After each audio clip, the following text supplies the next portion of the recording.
7 जनवरी 2023 कोकड़ी छत्तीसगढ़ में गुरुजी पंडित प्रदीप मिश्र जी द्वारा वाची जा रही श्री आशुतोष शिव महापुराण कथा के 6वें दिन की कथा पूर्ण हो चुकी है।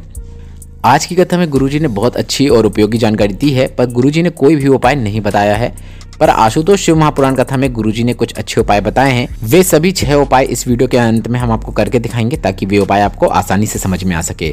साथ ही आज की कथा में गुरुजी ने 17 उपाय पत्र और उपयोगी जानकारी दी है। सभी की जानकारी आपको इस वीडियो के माध्यम से हम दे देंगे। अगर आपने आज की कथा नहीं सुनी है तो पूरी कथा का रास्ता तो आपको इस छोटे से वीडियो से प्राप्त हो जाएगा।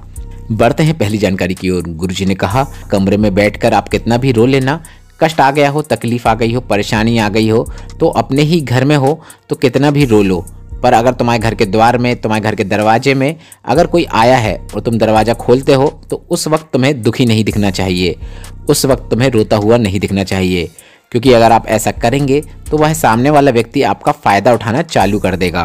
क्योंकि आपके दुख को आपका पड़ोसी, रिश्ते नातेदार नहीं काट सकते। आपके दुख को आपको स्वयं काटना होता है, क्योंकि कर्म की लेखनी आपके ऊपर लिखी गई है और वह कटेगी भी आपके कर्मों के द्वारा ही।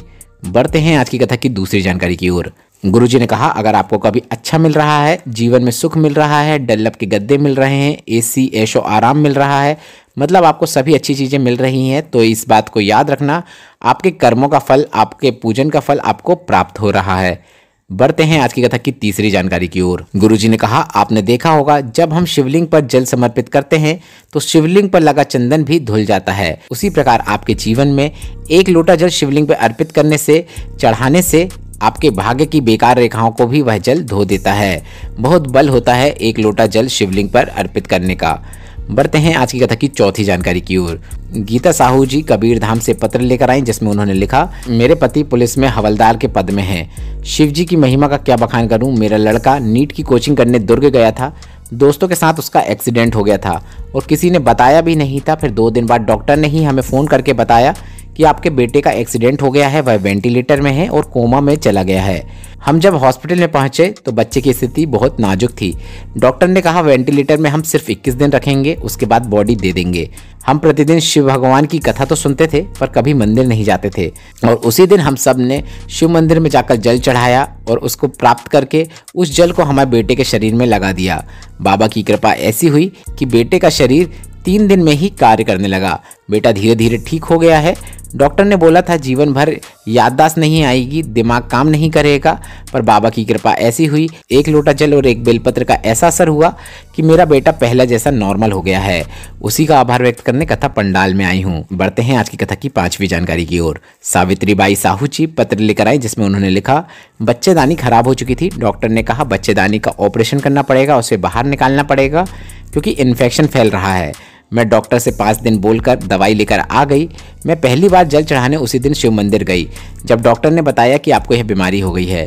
बाबा की शिवलिंग का स्पर्श करते हुए निवेदन किया, बाबा अब आपको ही संभालना है, कहाँ जाऊंगी, मेरा कोई भी सहारा नहीं है। शिवलिंग पर जल चढ़ाकर उस जल को पिया, बेलपत्र शिवलिंग पर चढ़ाकर उस बेलपत्र का आचमन किया। 5 दिन तक ऐसा किया। इसके बाद डॉक्टर के पास जांच कराने गई तो डॉक्टर भी हैरान थे। बच्चेदानी पूरी तरीके से ठीक हो चुकी थी, कोई भी इन्फेक्शन नहीं था। मैं पूरी तरीके से स्वस्थ हो गई हूँ। उसी का आभार व्यक्त करने कथा पंडाल में आई हूँ। बढ़ते हैं आज की कथा की 6वीं जानकारी की ओर। गुरुजी आज अपने पिता की बात बताते हुए बोले कि हम और हमारे पिता चने का ठेला लेकर जब जाते थे तो हमको दिखता था कि पापा को भूख लग रही है, तो हम कह देते थे कि पापा आप चना खा लो, तो पापा नहीं खाते थे। वे बोलते थे 2 रुपए का चना बिगड़ेगा, वो 2 रुपए आएंगे तो कहीं काम आ जाएंगे। अर्थात पिता अपने परिवार को चलाने के लिए कई बलिदान देता है, कई त्याग कर देता है। इस प्रकार से अपने जीवन की कठिन परिस्थितियों को बताते हुए गुरुजी ने हम सभी को भावुक कर दिया। क्या आप भी भावुक हो गए थे? कमेंट करके जरूर बताइएगा। बढ़ते हैं आज की कथा की 7वीं जानकारी की ओर। गुरुजी ने कहा, बाप जैसी दुनिया में, जीवन में कोई भी पूंजी नहीं हो सकती। जब तक बाप जिंदा है तब तक तुम्हें पता भी नहीं चलेगा, पर जिस दिन बाप चला जाएगा उस दिन तुम्हें पता चलेगा कि यह सब उसी का है। इसके बाद गुरुजी ने बताया, लोग कहते हैं कि शिव महापुराण की कथा क्या देती है। हम तो गर्व से कहेंगे कि शिव महापुराण की कथा के कारण बच्चे अपने माता पिता का आदर करना सीख गए हैं। बढ़ते हैं आज की कथा की 8वीं जानकारी की ओर। दीपिका कल्याण जी हरियाणा से पत्र लेकर आई, जिसमें उन्होंने लिखा, मेरा भाई 5 वर्ष का है, जो ना कि बोल पाता है, ना ही सुन पाता है और दिमाग से भी कमजोर है।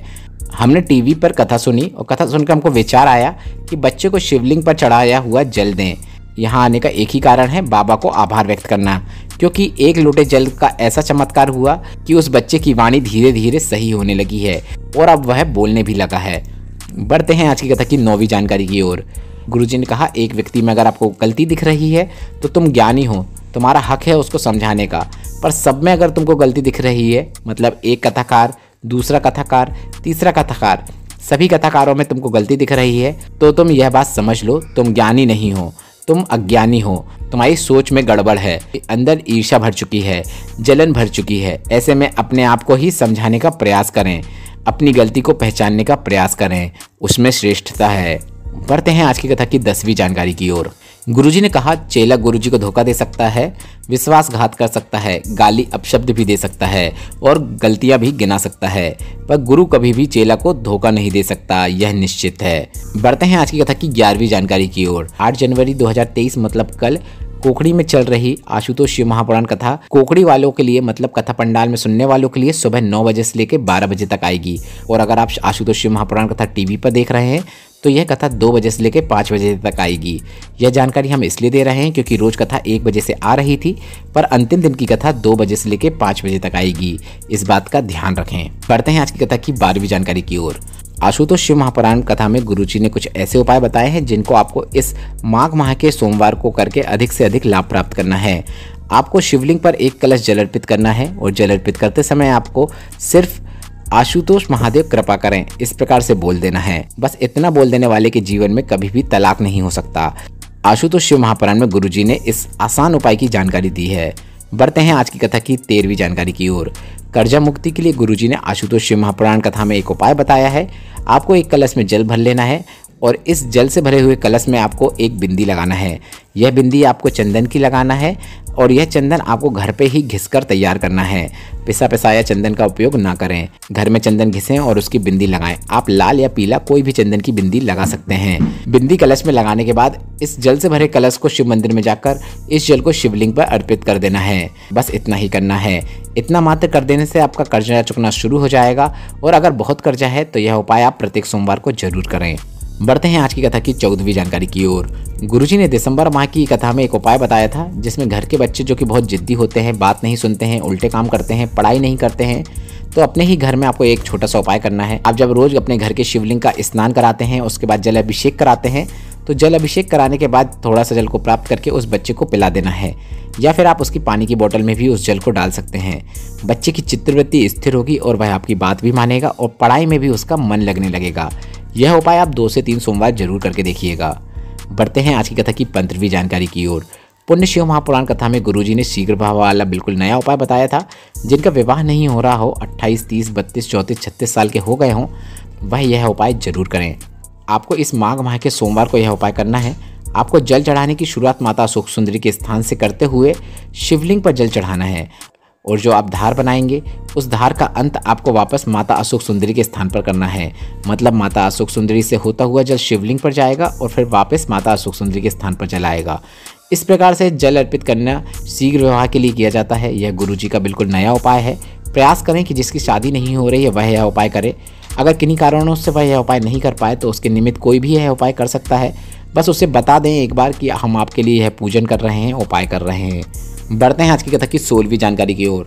आशुतोष शिव महापुराण में गुरुजी ने शरीर की गांठों को घोलने के लिए एक विशेष उपाय बताया है जिसे आपको इस सोमवार के दिन से करना शुरू करना है। आपको शिव मंदिर में एक कलश और एक बेलपत्र लेकर जाना है। बेलपत्र कटी फटी नहीं होना चाहिए, ना ही बेलपत्र में छेद होना चाहिए, इस बात का ध्यान रखें। इसके बाद बेलपत्र को शिवलिंग पर चढ़ाकर आपको इस बेलपत्र के ऊपर एक कलश जल अर्पित करना है। आप पूरे शिवलिंग में भी जल अर्पित कर सकते हैं या फिर बेलपत्र के ऊपर भी जल अर्पित कर सकते हैं। इसके बाद नमः शिवाय या फिर श्री शिवाय नमस्तुभ्यं बोलते हुए जलाधारी से नीचे गिर रहे जल को प्राप्त कर लेना है।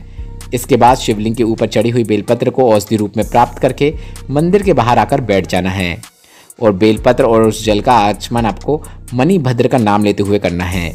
मणिभद्र शंकर भगवान के गण हैं और मंदिर के द्वार में विराजमान होते हैं। बढ़ते हैं आज की कथा की 17वीं और अंतिम जानकारी की ओर। इस सोमवार से आप एक नियम बना लें। एक स्टील की कलश में जल भर लें और इसमें थोड़ा सा दूध मिलाकर इस दूध वाले जल को शमी पत्र में अर्पित करना शुरू करें। अपने घर में या फिर जहाँ पर भी शमी पत्र हो वहाँ पर आप यह उपाय कर सकते हैं। लीवर, किडनी और कई प्रकार की बीमारियों से हमें मुक्ति प्राप्त होती है। यह उपाय गुरुजी ने सप्ताह में एक बार करने को कहा है। तो इस उपाय को आप प्रत्येक सोमवार को जरूर करें। जल अर्पित करते समय आपको अवधूतेश्वर महादेव का नाम लेना है। आज की कथा आपको कैसी लगी और उपायों से संबंधित प्रश्न आप हमसे कमेंट के जरिए पूछ सकते हैं। हम आपके प्रश्नों का उत्तर जरूर देंगे। और मेरे द्वारा दी गई यह जानकारी अगर आपको उपयोगी लगी हो तो वीडियो को लाइक करके कमेंट बॉक्स में हर हर महादेव टाइप करना